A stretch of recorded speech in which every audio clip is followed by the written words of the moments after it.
beantwoord gebede en dit is absoluut ons vermoë om die stem van die Here te kan hoor. Ons kan die stem van die Here hoor. Die Bybel sê vir ons dat die Here is ons goeie herder en die skape luister na die stem van die Here. Hy gee vir ons nuwe hoop, hy gee vir ons nuwe krag. En omdat ons die stem van die Here kan hoor, beteken dit ook dat ons kan beter besluite neem. En ek wil vandag in die volgende paar minute met jou praat en veral die laaste punt wat ek gaan bespreek gaan van groot waarde vir jou wees. Rondom hoe om die stem van die Here te hoor, wat om te doen en ek gee myself nou nie uit as spesialis op hierdie gebied nie. Maar ek wil sommer net met jou deel oor my ervaring oor hoe om die stem van die Here te hoor. 'n Paar beginsels daarin. So kom ons bid net so saam. Ons hemelse Vader, wat 'n voorreg om vandag so hier by die see te kan wees en die naam van die Here te kan aanroep en te kan weet dat U is goed vir ons, Here. Here, dankie dat ons hierdie belangrike onderwerp om met U stem te kan hoor, U hart te kan hoor en beter besluite te kan neem. En ek bid, Here, vandag vir elke een wat na hierdie woord luister. Here, ek wil vra dat die Here krag sal gee. Ek wil vir jou bid, laat jy wat hoor, laat die ore kan hê om te hoor wat die Gees van die Here sê, 'n hart het om te kan glo en te kan weet dat die Here is die antwoord in Jesus naam. Amen, amen. Wat 'n voorreg. Nou ja, vandag is ons hier by die see. Wat 'n geleentheid. Dis nogal baie winderig, baie stormagtig vandag. En ja, so gaan ons lewe deur verskillende storms, verskillende tye. En ons het 'n behoefte om die stem van die Here te kan hoor. 'n Behoefte om te kan weet dat die Here hoor ons gebede. En die Nuwe Testament beloof dit. Hy sê ons het die vrymoedigheid om na die troonkamer van God te gaan, want ons weet dat die Here antwoord gebede. Die Here antwoord gebede. Nou die eerste beginsel wat ek met jou wil deel vandag, is die beginsel van Samuel. Waar Samuel in die teenwoordigheid van die Here was in die huis van die Here, hoor hy stem en hy gaan na Eli toe en hy sê hy het hierdie stem gehoor. En eers word dit afgemaak as niks. En later aan toe sê Eli hierdie woorde. Hy sê as jy hierdie stem hoor, moet jy sê, spreek Here, U diensknegt luister. En ek dink dit is die beginsel waarop ons moet gaan. Baie mense sê ek hoor nie die stem van die Here nie, maar ons probeer die stem van die Here hoor op ons manier, ons metode. Ons gebruik die politiek, die negatiewe dinge van die wêreld, die nuus en die omstandighede. En dan sê ons wil daardeur die stem van die Here hoor. Maar die Here sê, spreek U diensknegt luister. Dit beteken ons moet hoor wie praat en wanneer word daar gepraat. Die Bybel sê, in die ou dae het die Here deur sy profete met ons gepraat. Maar in die laaste dae praat hy met ons deur sy seun, Jesus Christus. En hy gee vir ons die stem waarna ons moet luister. Met ander woorde, Jesus praat met ons deur sy woord.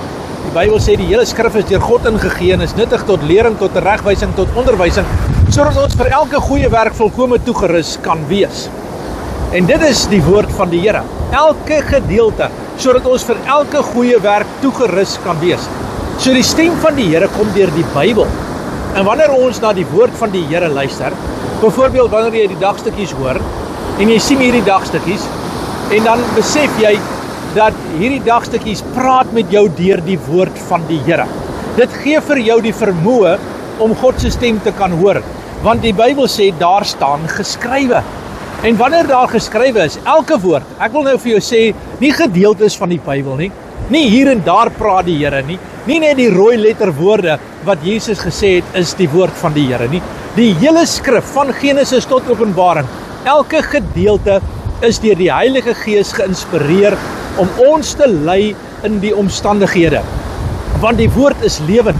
En wanneer jy dit lees, wanneer jy dit bestudeer, wanneer jy stil raak en rustig raak, dan hoor jy die woord van die Here wat met jou praat en met jou deel in die verhale, in die situasies, in die agtergrond en in die konteks van hoe die Heilige Gees met ons deel. Dit bring my by die tweede punt uit wat ek vandag met jou wil deel. En dit is dat die Here sê vir ons uitdruklik dat wanneer ons luister, moet ons nie dink die Here praat in storms en in harde stemme en in donderslae nie en in geskreeu en al hierdie dinge nie, maar die Here praat met ons in die sagtheid van sy Heilige Gees. Hy deel met ons die dinge wat hy met ons wil deel, en hy gee vir ons daardeur 'n sagtheid in ons hart, 'n manier om te kan weet dat die Here gee vir ons nuwe krag en nuwe sterkte. Hy gee vir ons die oorwinning en hy gee vir ons die deurbraak op hierdie wyse. So wanneer ons dit besef, dan weet ons die Here praat sag met ons. En ek wil dit vir jou sê vandag. As jy dit besef, dan weet jy dat die Heilige Gees kom op hierdie oomblik jou swakhede te help. En wanneer jy rustig raak, dit is so belangrik. Weet, reeds in Genesis het die Here vir ons die rustdag daar gegee. Baie mense maak dit 'n fisiese dag.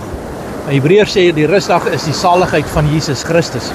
En wanneer ons in die saligheid van die Here inbeweeg, dan rus ons van ons eie pogings, ons eie werk en ons eie omstandighede. Die Here gee vir ons nuwe krag en hy gee vir ons oorwinning. En hy gee vir ons die deurbraak op hierdie wyse.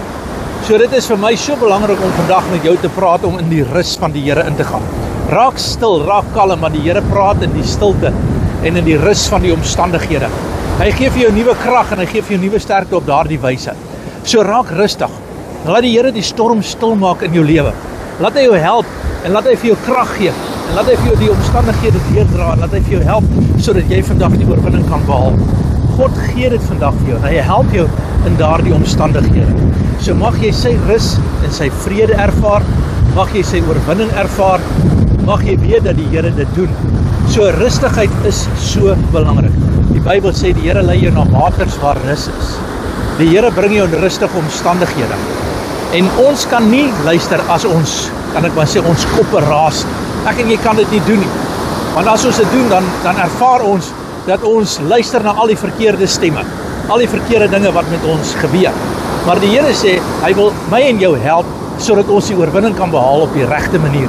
En dit is deur die woord van die Here. Dit is so belangrik. En die laaste en die belangrike gedeelte wat ek met jou wil deel. En dit is uiters belangrik dat jy dit sal hoor. En jy sal weet dat die Here dit vir jou wil doen op hierdie wyse. Die Here sê, hy deel met ons deur sy Heilige Gees. So net om die Bybel te lees, akademies, daarna te kyk en te probeer ontleed, werk nie. Wat werk is om die Heilige Gees se leiding te kry. Die Bybel sê die woord word gesaai op verskillende grondgebied in ons lewe. Wanneer ons die woord van die Here in ons hart kry, dan moet ons nie toelaat dat dit verhard en bitterheid veroorsaak nie. Baie mense vra en sê hulle hoor nie die stem van die Here nie. En die rede daaroor is omdat daar 'n bitterheid in hulle harte gekom het. Hulle het besluit dat die Here antwoord nie. En hulle het desperaat geraak en as gevolg daarvan het hulle hard geraak en wanneer hulle met die Here praat oor sake, het hulle eintlik 'n verwagting dat dinge nie gaan uitwerk nie. Dit is so belangrik om die Heilige Gees kans te gee om in jou lewe 'n verskil te maak op daardie manier. Wat bedoel ek daarmee? Ek bedoel daardeur om te sê jou hart moet sag raak. Jou hart moet nederig wees. En jy moet verstaan dat God se wees woord is jou gebed. Daar's 3 maniere waarop die Here gebede beantwoord. 3 maniere. En ek wil dit vir jou sê. Die eerste manier is hy antwoord dadelik en hy sê ja. Kom ons doen dit. Die tweede een is, en ek dank die Here daarvoor, hy sê nee, ek gaan dit nie doen nie, want dit gaan nie vir jou uitwerk nie. Hierdie manier en ding wat jy voorbid is nie van die Here af nie. En hy gaan nee sê. En as die Here nee gesê het, beteken dit hy gaan stil bly en hy gaan nie antwoord oor hierdie saak nie. Maar dan is daar die laaste ene en dit is die belangrike ene. Daardie belangrike een is, hy sê, wag, ek wil in jou lewe inbou, eers karakter, ek wil sekere dinge uithaal, ek wil sekere dinge in plek sit, ek wil jou gedagtes vernuwe, ek wil hê jy moet sien wie jy is in Christus Jesus, jy moenie meer vasgevang wees in hierdie omstandighede nie, en die Here wil in jou lewe inbou, en dan kom die antwoord, met ander woorde, die Here antwoord alle gebede, hy doen dit, dit is so belangrik, en ek wil dit vir jou sê, hy antwoord alle gebede, hy sê ja, hy sê nee, en hy sê nie nou nie, dis wat hy doen, en hy antwoord hierdie gebede op hierdie manier, so, kom ons kom op daardie plek, ek en jy, waar ons aanvaar dat die Here is besig met 'n saak, en doen ons dit, bly in die woord van die Here, bly na die Jesus aan die kruis kyk wat opgestaan het, wat vir jou die prys betaal het, wat gaan sit het aan die regterhand van die Vader, bly jou oog op die Here sit, sien die verlossing, sien die oorwinning. Jy weet, mense kyk na die Bybel en begin hulle, en ek dink dit is 'n manier, ons het dit in ons, dan wil ons wette en reëls beginne maak, as ek nou so maak, as ek op hierdie manier bid, as ek hierdie woorde sê, as ek daardie dinge doen, dan gaan die Here my hoor. Kom ek sê vir jou dit so, die Here hou van 'n gewone verhouding. verhoudingstaal. Met ander woorde, as ek dit so kan sê, praat met die Here en sê, Here, ek verstaan nie waardeur ek gaan nie. Help my asseblief om dit te verstaan. Help my om die regte besluite te neem. Jy hoef nie te skree nie, jy hoef nie in 'n sekere posisie te bid in 'n sekere tyd te bid nie. Jy hoef nie reëls en regulasies na te kom nie, jy moet in verhouding met die Here staan. 'n Lewendige verhouding, 'n liefdevolle verhouding. Praat met jou Vader, deur Jesus Christus, die krag van die Heilige Gees. Dis normaal. Sê vir die Here vandag, Here, ek is seer, ek het pyn, ek gaan deur 'n moeilike tyd, ek het U hulp nodig, help my met hierdie dinge. My oog is op U, Here, ek vertrou U en ek maak staat op die werk van die Heilige Gees. Weet jy, wanneer ons dit doen, kom die Heilige Gees ons swakhede te help en hy help ons en hy dra ons. En as jy genoeg tyd in verhouding spandeer, dan ken jy die atmosfeer van die Heilige Gees. En dit wil ek vandag vir jou sê, in my afsluiting vandag. Die atmosfeer van die Heilige Gees bepaal baie dinge. Jy weet, hierdie scammers vandag, hierdie ouens wat jou bel en dan probeer hulle jou geld by jou vat. Hierdie ouens is altyd haastig. Hulle soek dit nou en hulle is so dringendheid omtrent die situasie. Hulle wil baie keer sommer net vir jou sê, luister, as jy nie nou hierdie dinge gee nie nou jou bankbesonderhede gee nie, dan gaan hulle jou geld steel. Ons moet vinnig jou geld in 'n ander rekening inbetaal. Dit moet nou gebeur en dadelik gebeur. Hulle gee voor, hulle is die maatskappy wat jy in vertroue het. Hulle maak daai dinge sonder dat jy gou en dadelik die oplossing kry, maak jy die besluit omdat jy bang word, omdat daar 'n angstigheid in jou kom. En as gevolg daarvan besteel hulle jou en hulle beroof jou. En dit is presies hoe die duiwel ook werk. Hy gooi omstandighede en dinge in jou lewe, sodat jy vinnig moet jou geloof neerlê en jou eie besluite en jou eie optredes moet doen. En as gevolg daarvan verloor jy die antwoord van die Here. Dit kom nie deur nie, omdat jy nou eers 'n ompad loop met al hierdie dinge en die duiwel steel en hy slag en hy verwoes. Maar Jesus sê, ek kom dat jy vrede en lewe in oorvloed sal hê. Dis dit. So vertrou die Here. Raak rustig. Ek sê altyd, voor jy 'n besluit neem, raak kalm. Moet dit nie dadelik doen nie. Moenie onmiddellik 'n besluit neem nie. Die Here is nie haastig nie. Hy is iemand wat rustig met jou sal deel en met jou verhouding 'n pad sal loop sodat jy die oorwinning kan behaal. En dit wil ek vandag vir jou sê, as jy wil goeie en beter besluite neem in jou lewe, raak rustig. Kom in 'n verhouding met die Here. Ek sê altyd baie praktiese maniere om dit te doen. Is vat die dagstukkies byvoorbeeld wat hier uitgaan en skryf neer wat die Here vir jou sê. Jy weet, daar's baie dinge, mense kan kritiek en fout vind in alles. Seker as jy na hierdie boodskap luister vandag, kan jy baie dinge sê, ek stem nie saam. Maar ek wil vandag vir jou sê, luister na wat die Heilige Gees vir jou sê. Luister wat die Heilige Gees met jou deel en skryf daardie dinge neer. En laat die Heilige Gees jou krag gee en leiding gee, sodat jy die oorwinning kan behaal. Dit help nie ons vind fout met alles nie. Ons moet die regte dinge raak sien. Die lewe is te kort om fout te sien heeltyd. Lewe is te kort om heeltyd te sê ek blameer ander mense vir die omstandighede. Die lewe is te kort om negatief te praat heeltyd. Weet jy iets baie belangriks? Die Here werk 'n begeerte in 'n mens se hart. Weet daar aan die begin het Adam en Eva die geleentheid gehad om al die kos en alles van die tuin van Eden te eet, maar die Here het gesê, moenie van daardie boom eet. Weet jy wat? Dadelik het die duiwel daardie begeerte opgewek en sê ek wil van daardie boom eet. Hierdie boom lyk goed om van te eet. Dis wat ek wil doen. Wat doen die duiwel? Met ander woorde, hy sit jou begeertes op verkeerde plekke. Doen dit vandag nog. Hy doen dit vandag nog. Net sodra ons 'n bietjie finansies het, dan lok hy ons weg om ons geld op onsinnighede te spandeer in plaas van om tevrede te wees en wyse besluite oor ons finansies te doen.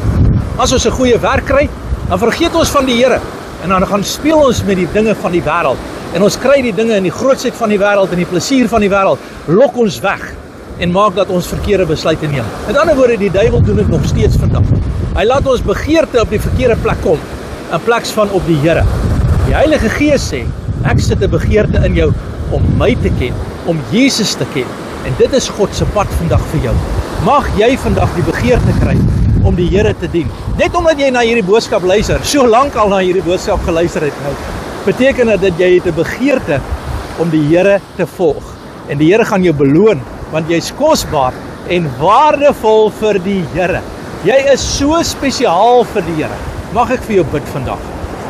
Mag ek vir jou aan die Here opdra? As ek dit so kan sê, kan jy jou geestelike hande op die probleem plaas en vandag sê, Jesus, U is my bron en U is my sterkte. Mag ek saam met jou vandag daarvoor bid. Vader, in Jesus naam, as daar vandag siekte is, as daar vandag pyn is, as daar verlies is, as daar gebrek is, ek dank U dat U 'n woord spreek. Here, U is die een wat die dinge roep wat nie bestaan nie, asof dit bestaan in Jesus naam. Ek bid nou vir jou deurbraak, vir jou genesing, vir jou oorwinning. Ek bid dat die Here se seën oor jou lewe sal kom op elke goeie manier, dat die guns van die Here jou deel sal wees, en dat jy sal weet dat die Here is saam met jou, in Jesus naam, dat van hierdie oomblik af, daar vir jou 'n groot deurbraak sal wees. Ek vra dit in die mooi naam van Jesus alleen. Amen, en God bless. Dankie dat jy saam met my geluister het. Ja, ek het vandag probeer om die see so af te neem met my gesig hier in die agtergrond, en ek hoop dit help, maar ek wil ook vandag vir julle sê, dankie dat julle comment, dankie dat julle dit share, dankie dat julle inkoop in die plan van die Here, baie dankie vir ons kampioene wat finansies gee, sodat die werk van die Here hier vorentoe kan gaan. Dankie daarvoor, ek waardeer dit opreg. Mag die Here jou seën vandag in Jesus naam. Amen. En God bless.